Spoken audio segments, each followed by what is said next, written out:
हमारे चैनल को सब्सक्राइब करें और बेल आइकन दबाएं।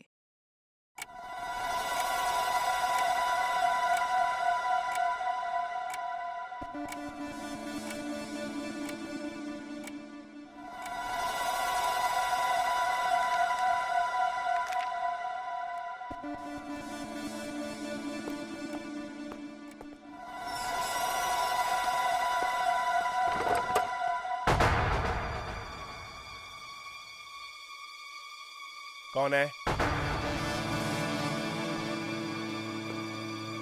कौन है वहां पर? कौन है?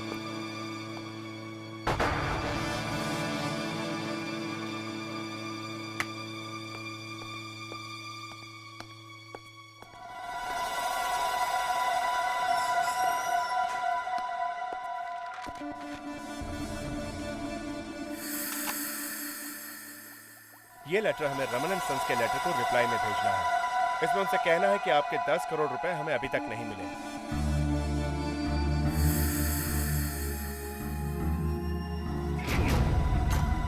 और अगर ये 10 करोड़ रुपए हमें अगले 1 महीने तक नहीं मिले तो हम सारे फ्लैट्स मार्केट में बेच देंगे।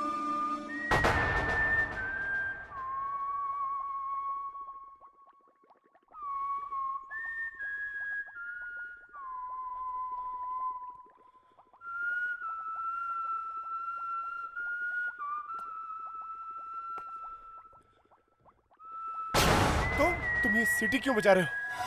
यहाँ क्या कर रहे हो? ये सब क्या है? क्या पैसे चाहिए तुम्हें? कितने पैसे चाहिए? ये सब क्या है? नहीं, नहीं, नहीं, नहीं, नहीं।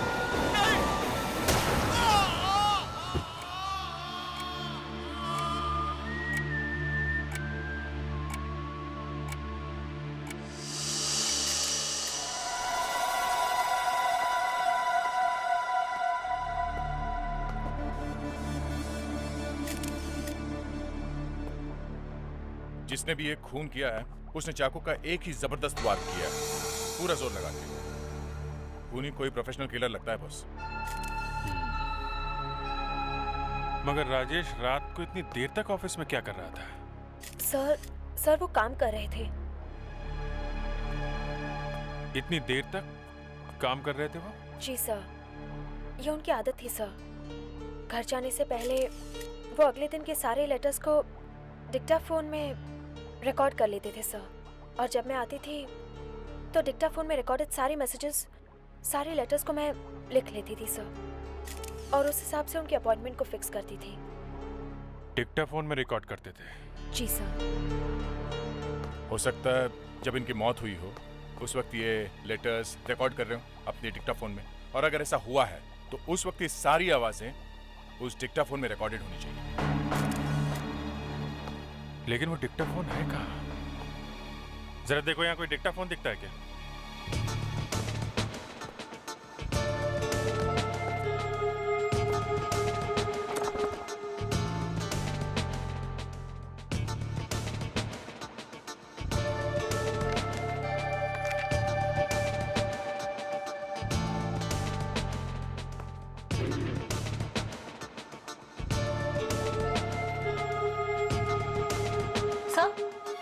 मिल गया, ये रहा डिक्टाफोन।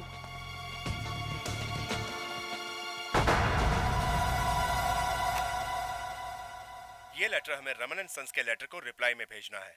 इसमें उनसे कहना है कि आपके 10 करोड़ रुपए हमें अभी तक नहीं मिले, और अगर ये 10 करोड़ रुपए हमें अगले 1 महीने तक नहीं मिले तो हम सारे फ्लैट्स मार्केट में बेच देंगे। तुम ये सीटी क्यों बजा रहे हो? तुम यहाँ क्या कर रहे हो? ये सब क्या है? पैसे चाहिए तुम्हें? कितने पैसे चाहिए? नहीं, नहीं, नहीं। ये क्या? लगता है कोई सीटी बजा रहा है। अब ये सीटी हमें उस कातिल तक पहुंचाएगी। खूनी कितना भी चालाक क्यों ना हो, कोई ना कोई गलती तो जरूर करता है। मुझे तो इस वक्त यहाँ कोई गलती दिखाई नहीं दे रही है। इस टेप पे अभी एक सीटी की आवाज सुनी ना? हाँ। ये मरने वाली की तो नहीं होगी, ये जरूर उस खूनी की ही है। सर, खूनी कोई आदमी है तुम्हें ऐसा क्यों लग रहा है? इस तरह की सीटी कोई आदमी बजा सकता है। क्यों? ये कोई जरूरी नहीं है सर। इस तरह की सीटी कोई औरत भी बजा सकती है। ये भी ठीक कह रही है। ओके, तुम बजा के दिखाओ अनुष्का।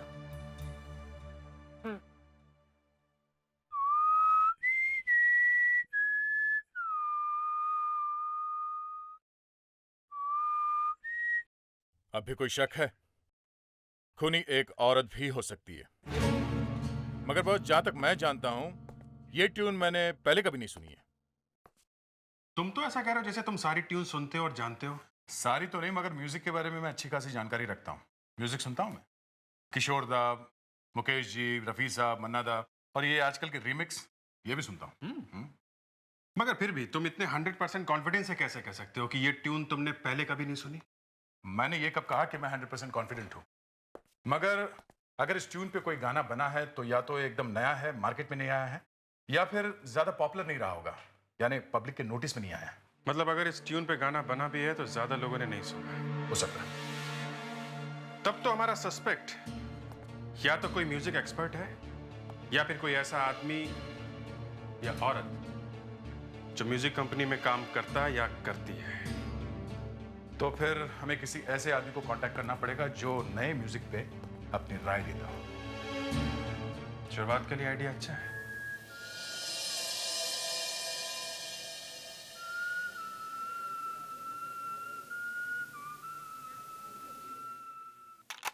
फिर से सुनिए।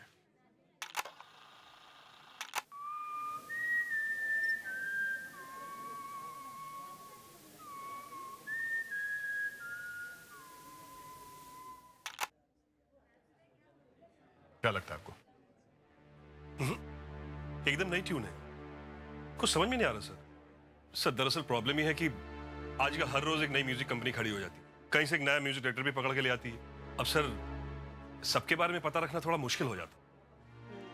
अब क्या करें सर? एक तरीका है सर, आप एफएम रेडियो स्टेशन जाएं, उनके पास नए से नए और पुराने से पुराने गानों के और धुनों का कलेक्शन रहता है, और साथ में म्यूजिक कंपनी भी अपनी आने वाली एल्बम उन्हीं के पास भेजती है ताकि वो बार बार बजाकर उसे पॉपुलर कर दे। मुझे ऐसा लगता है कि सर आपको वहां से हेल्प जरूर मिल सकती है।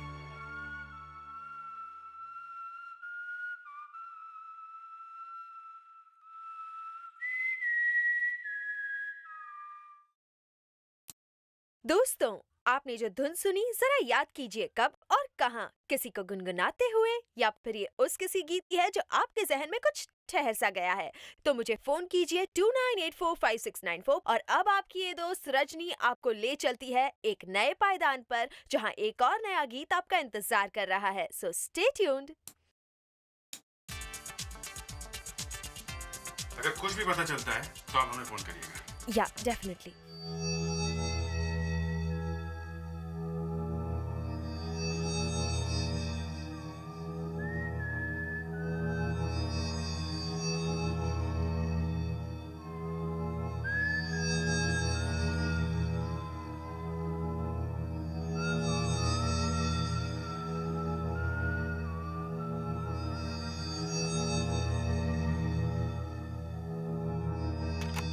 फेडिक्स बंद मत करो, टेप चलने दो।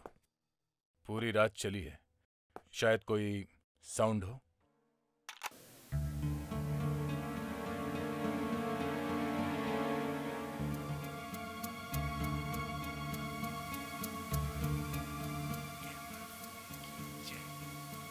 फिर से प्ले करो।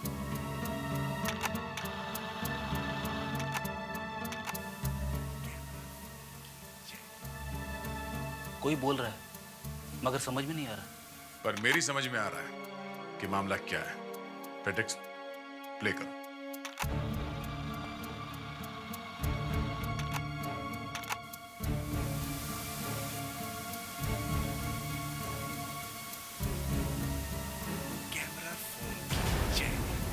कैमरा फोन की जय। आप समझे फ्रेडरिक्स? जिस वक्त राजेश का खून हुआ उस वक्त कैबिन में कोई तीसरा आदमी भी था। क्या? हाँ, खूनी के जाने के बाद, मतलब दरवाजा बंद होने के कुछ देर बाद एक हल्की सी आवाज सुनाई पड़ रही है। कैमरा फोन की जय। कैमरा फोन की जय। Okay, good job there. तुम अपनी इन्वेस्टिगेशन जारी रखो। ओके। क्या हुआ सर? टैगोस टेप से कुछ और क्लू मिला है। ऐसा लगता है कि राजेश के खून के वक्त उसके केबिन में कोई तीसरा आदमी मौजूद था। हेलो सर, एक फोन कॉल आया था एक लड़की का, कहती है ट्यून के बारे में जानती है। कौन है वो लड़की? सर, प्रीति नाम है उसका। इस वक्त कहाँ है वो? सर, वो बीट्स रिकॉर्डिंग स्टूडियो से बोल रही थी और उसका एड्रेस है रिचा बिल्डिंग 108 फर्स्ट फ्लोर अंधेरी वेस्ट। एक बात तो पक्की है, अगर देर रात तक यहाँ पर कोई था तो उसका इरादा कुछ अच्छा तो नहीं होगा। क्या मतलब सर? मतलब राजेश और उस खूनी के अलावा इस कमरे में कोई और आदमी भी था जिसे ना तो उस खूनी ने देखा और ना ही राजेश को पता था, वरना राजेश उसे मदद के लिए जरूर पुकारता। वो तीसरा आदमी इस कमरे में शायद चोरी के इरादे से आया होगा। वो इस कमरे में छुपा कहां होगा?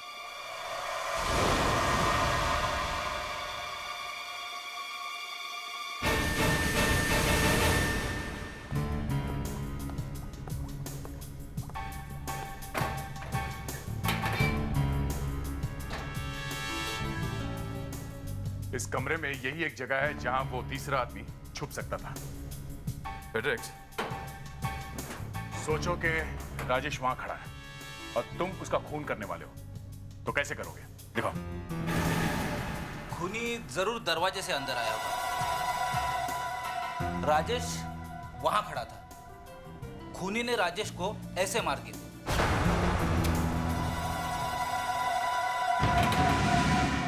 वो तीसरा आदमी यहीं बैठा था।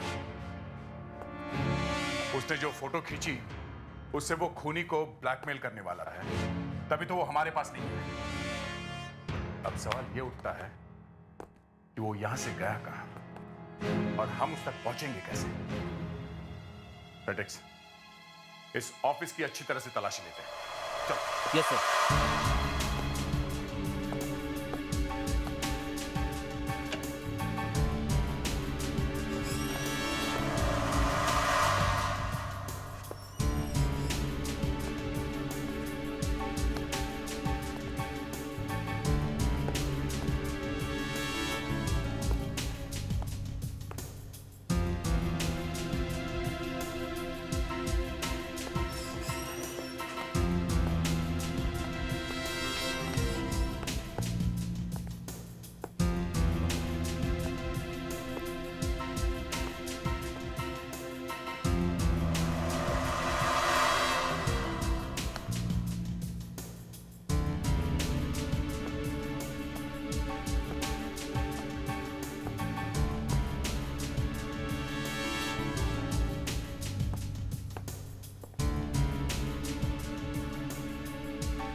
सर,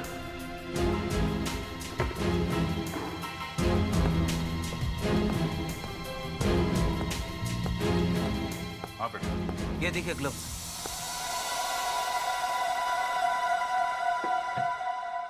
खूनी के ही होंगे, वरना बिल्डर के ऑफिस में इसका क्या काम?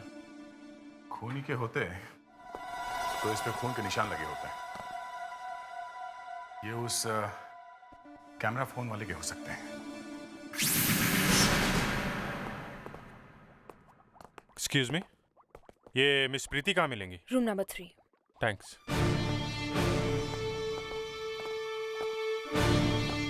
समय देखता हूँ। हाँ।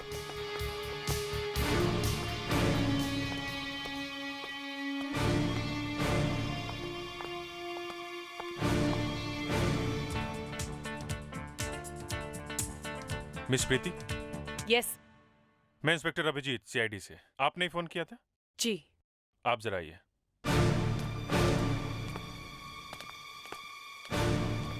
सर, प्रीति। हाँ प्रीति, प्रीति तुमने वो धुन कहाँ सुनी थी? सर, कल मैं इस रिकॉर्डिंग स्टूडियो में काम कर रही थी और मुझे वो आवाज यहीं कहीं सुनाई दी थी। किसकी धुन थी वो? मेरा मतलब है कौन बजा रहा था? सर, ये तो मैं नहीं कह सकती। एक्चुअली मैं एक एड एजेंसी में काम करती हूँ और इस स्टूडियो में मेरा आना जाना लगा रहता है। धुन अच्छी थी इसलिए दिमाग में रह गई। अच्छा, कुछ याद है तुम्हें किस रिकॉर्डिंग रूम में से वो धुन आ रही थी? नहीं सर, ये तो मुझे याद नहीं है, लेकिन वो धुन मैंने यहीं कहीं सुनी है। आप उस वक्त किस रिकॉर्डिंग रूम में थी? आइए मैं बताती हूँ। सर, इस रूम से बाहर निकली थी मैं। प्रीति, ये सब रिकॉर्डिंग रूम साउंड प्रूफ होते हैं ना? Yes sir. मतलब जब तक किसी रिकॉर्डिंग रूम का दरवाजा ना खुले, अंदर की आवाज बाहर नहीं आती और बाहर की आवाज अंदर नहीं जाती। जी। तो तुमने वो धुन कैसे सुनी? सर, मुझे एक फोन करना था। जब मैं फोन करने के लिए बाहर आई, तब मैंने वो धुन सुनी। मतलब तुम जब उस कमरे में से बाहर आकर फोन कर रही थी तो किसी रिकॉर्डिंग रूम का दरवाजा खुला और तुमने वो धुन सुन ली? जी सर। एक काम करते हैं, तुम उस दिन की तरह उसी कमरे में से बाहर आकर वहीं जाकर खड़ी हो जाओ जहां पर तुम फोन कर रही थी। हम हर रिकॉर्डिंग रूम का दरवाजा एक एक करके खोलेंगे और वो धुन बजाएंगे। शायद तुम्हें कुछ याद आ जाए।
हेलो। मैं इस वक्त रिकॉर्डिंग स्टूडियो पर। हाँ हाँ, बस आ रही। Okay bye. धुन अच्छी है। सर याद आ गया, इसी रूम में से आवाज आ रही थी। Are you sure? Yes sir, 100%। Sir, CID को रिकॉर्ड दिखाने के लिए हम ना क्यों करेंगे? सर, ये वो रजिस्टर है जिसमें हर पार्टी की एंट्री रहती है, जिसकी यहाँ बुकिंग होती है। कल 4 नंबर रिकॉर्डिंग रूम में किसकी रिकॉर्डिंग थी? 1 मिनट सर।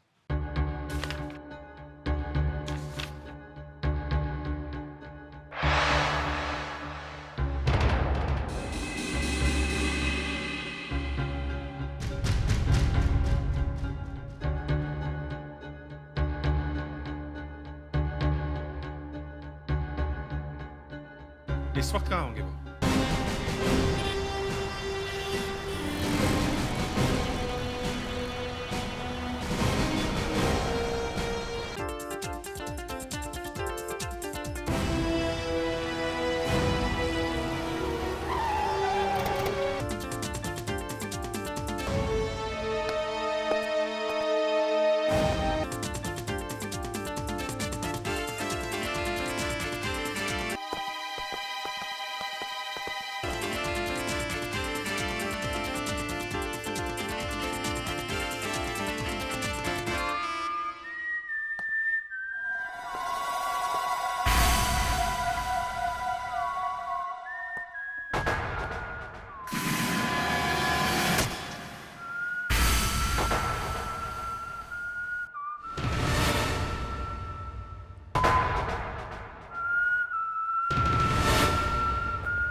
कौन है आप लोग और कहां घुसे आ रहे हैं? हम आप ही से मिलने आए मिस्टर बाबा सहगल। एक्सक्यूज मी, कौन है आप? मैं एसीपी प्रद्युमन, सीआईडी से। सर, रिहर्सल चल रही है, इतना तो देखिए आप। वो हमें दिख रहा है। आप हमारे साथ चलिए। You are under arrest. Arrest? But आप मेरे को अरेस्ट क्यों करेंगे? क्योंकि आप सीटी बहुत बढ़िया बजाते हो। क्या?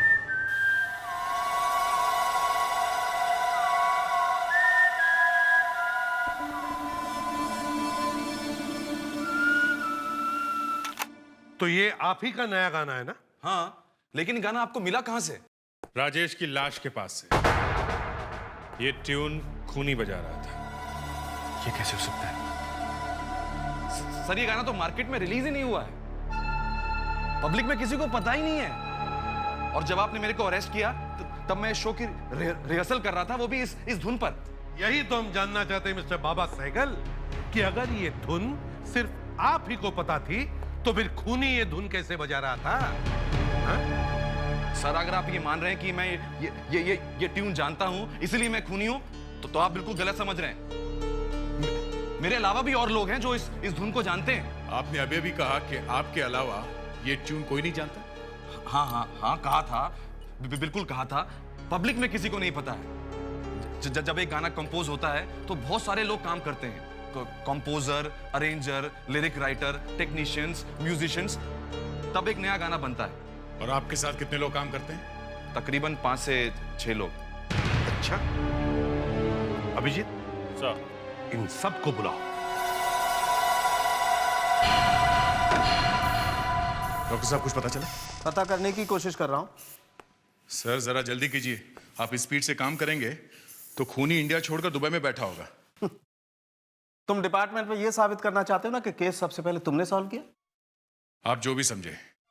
सच तो यह है कि जो आदमी मरने वाले के ऑफिस में छुपा हुआ था उसने खूनी को जरूर देखा है, इसीलिए वो कैमरा फोन के जय किनारे लगा रहा था। तो इससे तुम्हारी सेहत पे क्या फर्क पड़ गया? वो खूनी को ब्लैकमेल करेगा।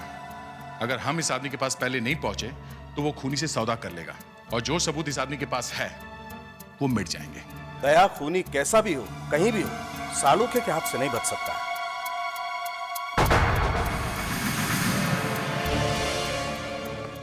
अभिजीत, सब तैयार है? Yes sir. वॉइस एनालिस्ट अपने इक्विपमेंट चेक कर रहा है sir. Morning sir. Good morning. आपकी तरफ से कोई प्रॉब्लम तो नहीं है? सर, मैं बिल्कुल रेडी हूँ। गुड। मैंने डेक्टाफोन से विसल वाली ट्यून कंप्यूटर में फीड कर ली। अब मैं इन लोगों की विसल इस वाली विसल से मैच करूँगा, और जिसकी भी फ्रीक्वेंसी मैच कर गई वही आपका कातिल। गुड। अभिजीत,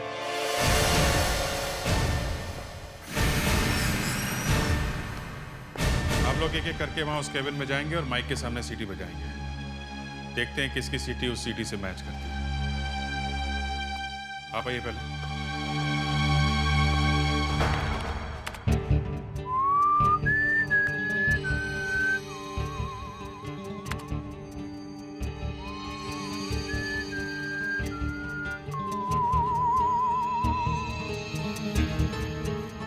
ये दोनों मैच नहीं कर रही।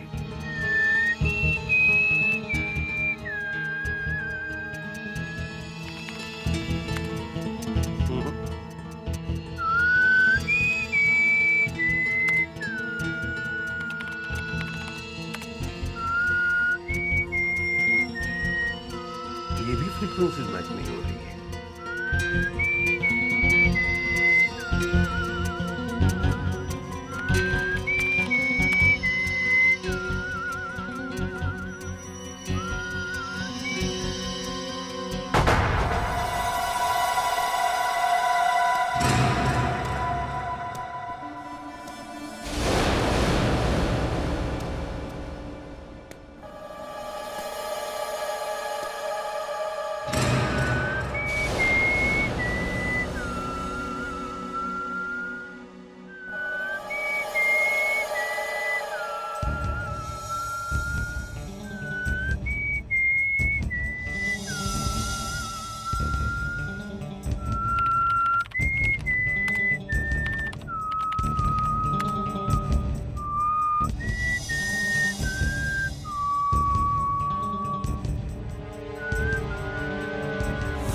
Thank you.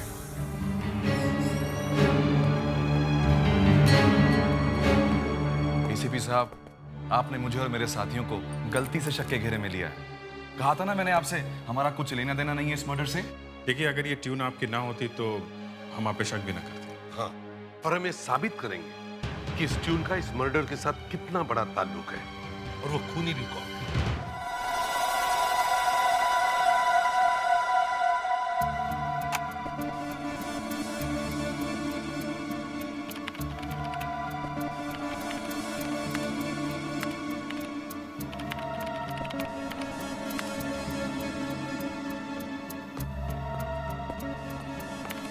हेलो डॉक्टर साहब, कुछ मिला क्या? मिला तो है, ये फिंगरप्रिंट्स जो मुझे ग्लव्स की उल्टी साइड में मिले। किसके? बाबा साइकिल या उसके किसी साथी के? वही तो मैच करने की कोशिश कर रहा हूं।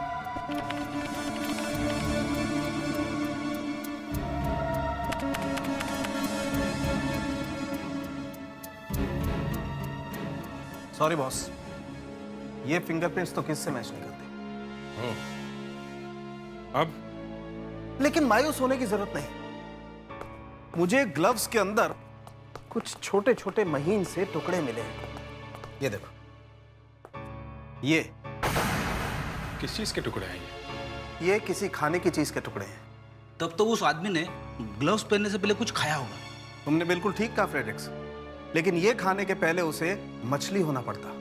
मछली? आप कहना क्या चाह रहे हैं डॉक्टर साहब?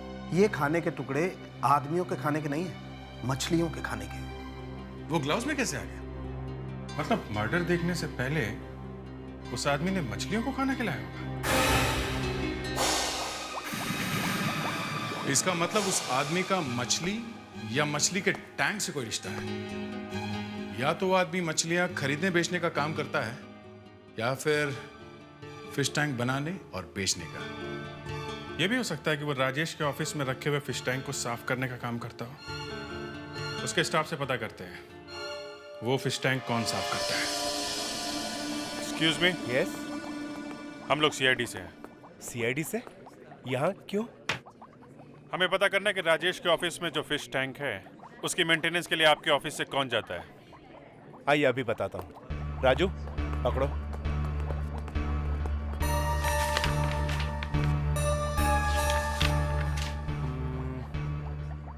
देखिए, वो एरिया 3 लोग कवर करते हैं, किरण, राणा और विकास। 23 तारीख को वहाँ कौन गया था? देखिए, 23 को राणा तो आया नहीं था। विकास 4 बजे आया था, लेकिन उसने राजेश जी का ऑफिस अटेंड नहीं किया था। ये आप कैसे कह सकते हैं? क्योंकि हमारे आदमी जिस किसी क्लाइंट को विजिट करते हैं वहाँ उनसे क्लाइंट विजिट रसीद लेते हैं, जिन पर क्लाइंट की साइन होती है। और ये तीसरा आदमी क्या नाम है? किरण? किरण तो काफी दिन से आ नहीं रहा है। कब से? हाँ, 23 तारीख से।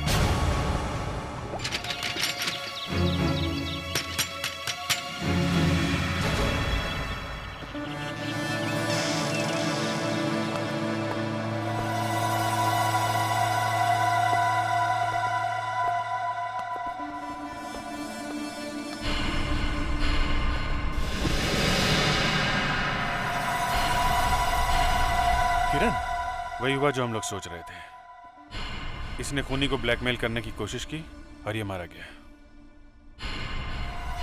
जरा देखो, इसके पास मोबाइल है क्या? राजेश के मर्डर के समय इसने जो फोटो खींची थी, शायद वो मिल जाए। इसकी जेब में तो कुछ नहीं है। कहीं ऐसा तो नहीं कि वो मर्डर करने वाला मोबाइल फोन भी लेके गया हो? इस कमरे को अच्छी तरह से देखते हैं, शायद मिल जाए या कोई और काम की चीज मिल जाए।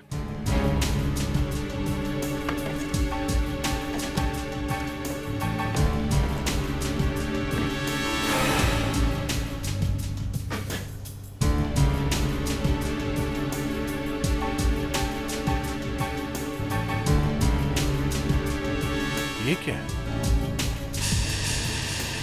ये तो किसी पेपर की कटिंग लगती है। उम्र 25 साल, हिंदू, सारस्वत कोकनास्त, एक इंटरनेशनल बैंक में मैनेजर है। आय 45,000 प्रति माह के लिए चाहिए सुंदर गोरी MA पास वधु। Post box number 3300। ये पोस्ट बॉक्स नंबर 3300, इससे पता लगाते हैं इस मनोज का एड्रेस क्या है। मिस्टर मनोज, आप इस किरण को जानते हैं? इसका 3 दिन पहले खून हो चुका है। खून? सर, मैं ऐसे किसी आदमी को नहीं जानता हूँ। इस आदमी की डेड बॉडी के पास पूरा अखबार नहीं, आपके एडवर्टाइजमेंट की कटिंग मिली है हमें। मिली है तो मैं क्या करूँ? मैंने तो अखबार में सिर्फ एडवर्टाइजमेंट दिया था, और अगर उसे देख के कोई कुछ करता है तो हाउ डू आई नो? अब तक रिश्ते के लिए आप कितनी लड़कियों से मिल चुके हैं? सर, सिर्फ एक। कुछ दिन पहले ही तो मैंने एडवर्टाइजमेंट दिया था सर। रिस्पांस भी आ रहा है, मैंने लिस्ट बनाई है। कुछ लड़कियों से आज मिलूंगा और कुछ से कल। आप जिनसे भी मिलेंगे हम उन्हें देखेंगे। जी जी। क्या पता उनमें से किसी का किरण के मर्डर से कोई कनेक्शन?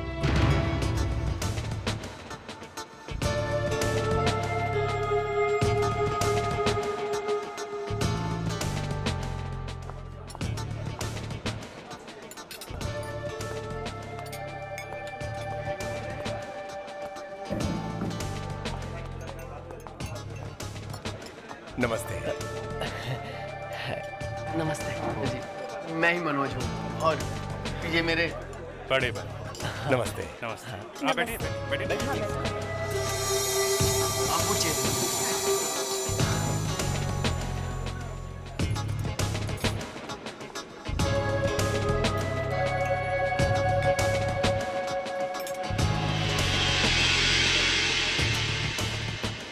ये यहाँ कैसे आ गई?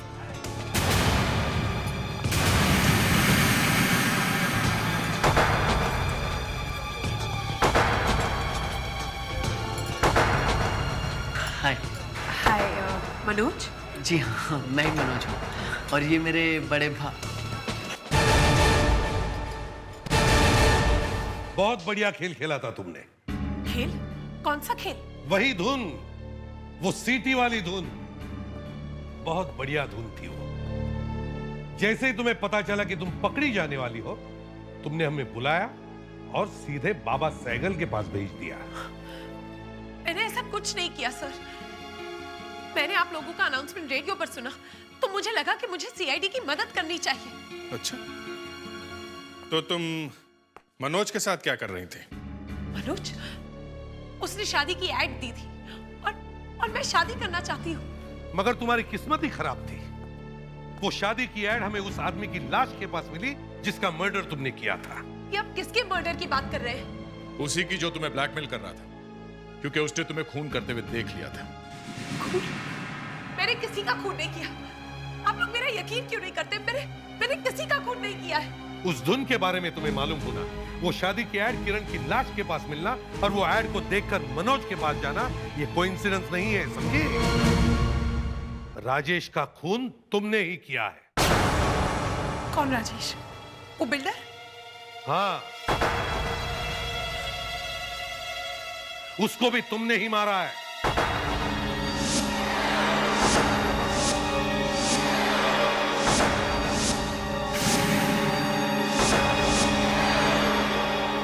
मिस प्रीति?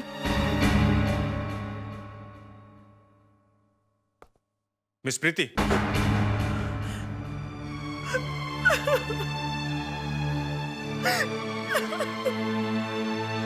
मैडम, हम औरतों की बहुत इज्जत करते हैं, इसीलिए आपसे रिक्वेस्ट करते हैं कि आप हमें मजबूर ना करें। बोलो प्रीति, सच क्या है? बताओ प्रीति, सच क्या है? मैंने ही राजेश को मारा और उस दूसरे आदमी को भी मैंने ही मारा। दोनों को मैंने ही मार दिया।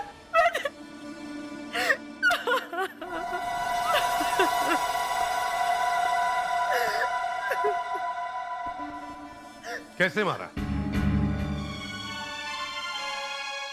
मैंने पूछा कैसे मारा? ये सब आप लोग जानकर क्या करेंगे? मैंने कहा ना आपसे, मैंने उन दोनों को मार दिया। कैसे मारा? चाकू से, जहर देकर, गला दबा कर या बंदूक से? बताओ कैसे मारा? तुम नहीं बता सकती क्योंकि तुमने किसी को मारा ही नहीं है। तुम किसी को बचाने की कोशिश कर रही हो। कौन है वो? क्या रिश्ता है तुम्हारा उस आदमी से? बताओ। वो मेरे पापा है। सुना आप लोगों ने? वो मेरे पापा है। मेरे पापा है वो। पूछते क्या रिश्ता है?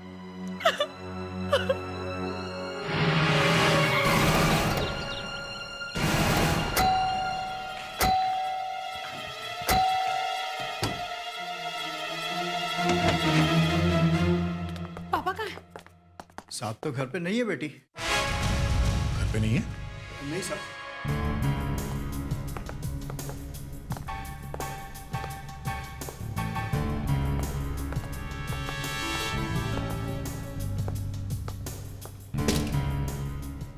लगता है वो भाग गया। उन्होंने बताया नहीं तुम्हें कि कहाँ जा रहे हैं वो? नहीं साहब, पर जाने से पहले किसी से फोन पे बात करने की कोशिश कर रहे थे। किससे? ये तो पता नहीं, बात तो कुछ हुई नहीं। बार बार नंबर घुमाते थे, काट देते थे। ऐसा 3-4 बार उन्होंने किया, फिर अचानक निकल गए। मतलब ब्लैंक कॉल्स? रीडायल करने से पता चल जाएगा किसका नंबर है।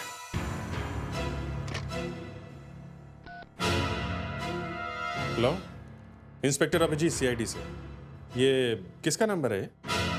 ये संजय कुमार के घर का नंबर है। क्या बात है? नहीं, कुछ खास नहीं। Thank you very much. ये संजय कुमार कौन है? तो बिल्डर राजेश का बिजनेस पार्टनर है। हमारे सारी मुसीबतों की जड़ वही है। लेकिन पापा तो उसके नाम से भी चिढ़ते हैं। तो फिर उन्होंने उसे फोन किया क्यों होगा? लगता है एक और जान खतरे में है। संजय कुमार।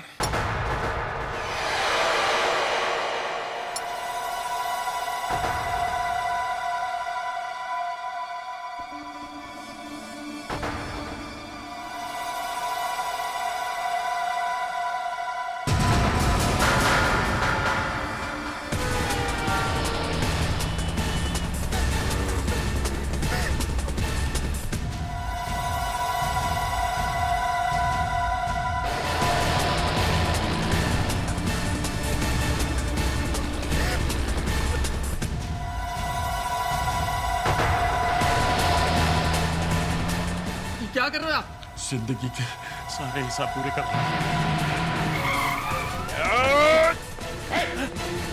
रुक जाओ, नहीं तो गोली चला दूंगा। मैं इसे जिंदा नहीं छोड़ूंगा।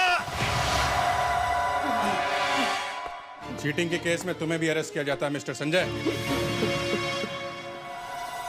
वो ट्यून थी ही इतनी अच्छी कि किसी की भी जुबान पे चढ़ जाए।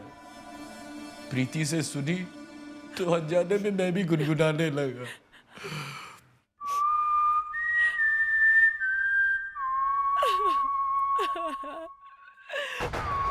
सारी जिंदगी एक एक पाई जोड़ी थी कि एक दिन हमारी छत होगी। मैंने सारे पैसे राजेश और संजय को दे दिए, यहाँ तक कि प्रीति की शादी के लिए जो मैंने पैसे जोड़े थे वो भी उन्हें दे दिए। लेकिन इन धोखेबाजों ने तो बिल्डिंग ही नहीं बनाई साहब। मैंने सोचा इन धोखेबाजों से बदला लेने का।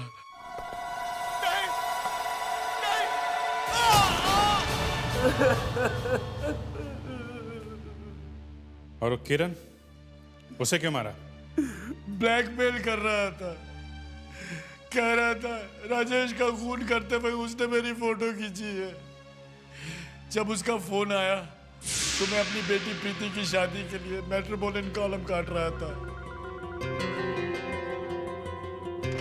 कह रहा था मुझे पैसे दो। मैंने वही कैची अपनी जेब में रखी और उसे भी मारने चले गए साहब। और उसे भी मैंने मार डाला साहब। उसे भी मैंने मार डाला। मुझे माफ कर दे बेटा। मैंने सोचा ही नहीं था कि अगर मैं पकड़ा गया तो एक खूनी की बेटी के साथ शादी कौन करेगा। हम लोग कोशिश करेंगे कि प्रीति की शादी सही तरह से हो और उसे आप भी अटेंड करें।